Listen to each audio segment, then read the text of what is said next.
Public Law 3145 requires that the Guam Waterworks Authority reimburse GovGuam's general fund for bond proceeds that GWA received from a bond that the general fund borrowed and paid for.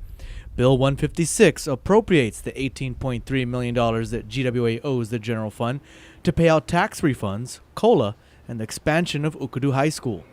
CCU members testified during the Committee of the Whole today that they would have to go out and borrow through another bond in order to pay this money back to the general fund.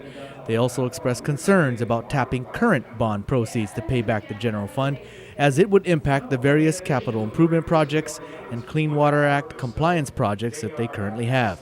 Senator Tom Atta introduced an amendment that would prevent GWA from using proceeds from their November 2005 bond or their November 2010 bond to reimburse the general fund. I mean, they're not denying the fact that the policy call was made to reimburse the general fund. They're not denying that.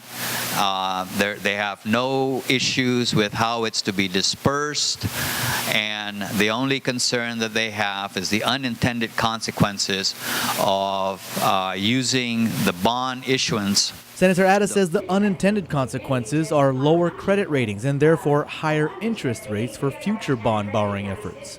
It makes it very clear that we will not touch the proceeds from the bonds that GWA has issued out earlier. Senator Pangilinan was opposed to this amendment as he felt that it was a form of repealing the law that requires that GWA reimburse the general fund. And if you want to do that, then I would ask that respectfully we do that in a separate bill. Senator Pangilinan says he would rather see the issue of where the reimbursements are to come from be debated separately from this bill.